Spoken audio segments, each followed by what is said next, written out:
Hey guys, this is Paul of Emerald Enclosures, here to give you a little bit of an update on the success of my water orchids, water culture orchids. Now, if anyone remembers, I placed these guys in their aquatic environment about a month and 5 days, I think it was. It was September 27th, I remember. And I just want to show you the fantastic results that I've had with growing orchids like this. I haven't had too much luck with orchids until I tried this. I saw it on a forum called The Planted Vase, and I was immediately interested. So let's just start with this one. I set it up very basically, but the next time I do one of these, I'm going to be doing it a little bit more like my aquarium vases, with a little bit of compost in the bottom, and then the rock layer. But as you can see, the roots of this orchid are extremely healthy. I've had this submerged for literally a month and 5 days, and there's absolutely no degeneration in the roots. When I was researching this, they were saying to keep the orchid about 1/3 of the bottom of its total roots in the water, but I can usually do up to 50%. I'll raise the water sometimes just to make sure that the water can fully absorb through the roots up to the base of the plant. But this leaf here is new.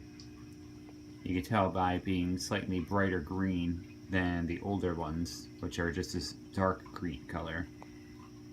And there, I also put ram's horn snails, as you can see. I need to change out a tiny bit of the water soon. Probably why the ram's horn is at the top. Also flush in some extra nutrients into the water. But yeah, until I started this method of growing my orchids, I've never seen such healthy looking roots. You can see a new root right there starting to grow out from the side of this older root. It's really, really impressive to me. I have no doubt that come time that this orchid is going to be blooming extremely well. This next orchid is set up the exact same way, but its root growth is ridiculous to say the least. There's this big, healthy looking root right there, and 1, 2, 3, I think it's, oh, there's a fourth one in the back also. So a total of 5 new healthy growing roots. This plant has absolutely no problems, no fungus, no mold, no nothing. Extremely healthy looking, and it's growing in its own new leaf there.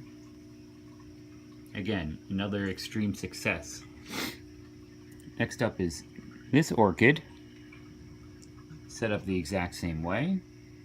Got your ram's horn snails, Java moss to help oxygenate the roots themselves, and from what I could see, there's no any sort of fungusy mold or mildew buildup. And I'm spotting various new root growth. There's one right there, and then a couple more big ones too. This orchid seems to be doing extremely well in its new environment also. It's just those top roots there don't have a chance to reach the water, and I don't want to make the water level too high. And last up is this one, which I've been having issues with keeping the water pure because moths keep falling into it and dying. So it's kind of releasing ammonia into the water, and it's been kind of hurting the growth of this one, I think. But it's just growing slower than the other ones. You can see this new leaf popping up. Oh, as for new leaves, this entire new leaf here, this entire leaf here is new. It only popped up after I put it inside its new environment. And yeah, as you can see here, the water's kind of murky, and that's I'm attributing to moth dust. I hate moth dust. But it's not like, well, actually there is a little bit of growth. I could see it right there. It's kind of hard to see because of the bending of the light. But there's a little bit of root growth right at the base there. It's just not progressing as fast as the others. After I'm done here, I'm going to give it a little bit of a water change. I'm sure the ram's horn snails in there will probably appreciate that. Oh, and then another thing for this one. Looks like it's getting new air roots right there. Don't know why it would bother to do that, but I'm sure it knows what's best for itself. Now, the trick with this, I found, is only to try and grow orchids like this that came in sphagnum moss, because you can rub the sphagnum moss off the roots. The biggest issue with doing this kind of thing is the old medium kind of rotting inside.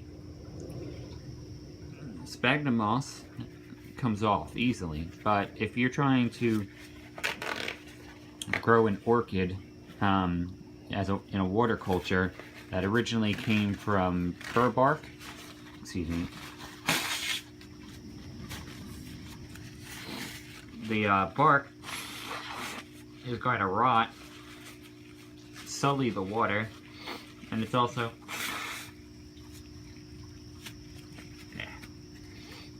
sully the water, and it's also going to damage the orchid because rot is going to start creeping up the roots and reach its way into the base of the plant. So as I said, these came in sphagnum moss and they're doing very well for it. But then there was also this orchid here that originally came with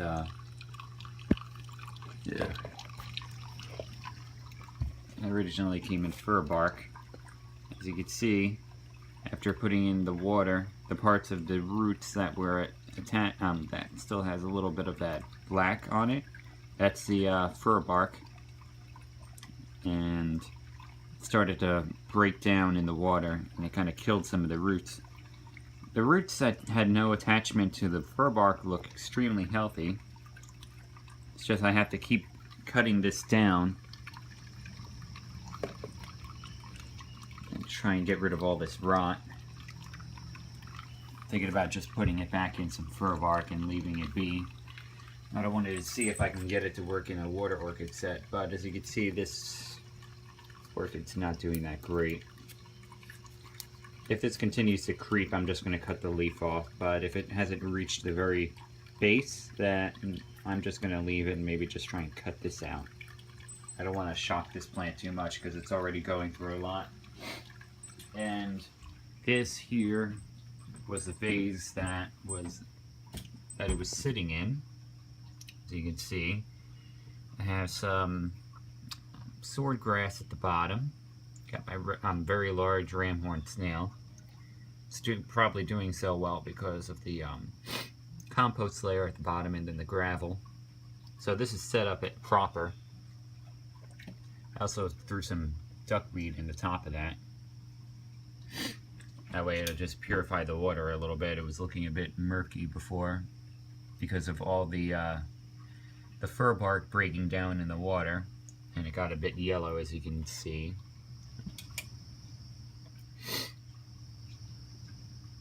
But for now, I'm just leaving this as a little bit of an aquarium, and I'm going to let the duckweed do what it does. But for the most part, I've had extreme success with water culture orchids, which also opens up a lot of doors for more aquarium vases. So as long as I can make sure that the roots are very clean before I sell them, they should do pretty well. I have another new orchid here.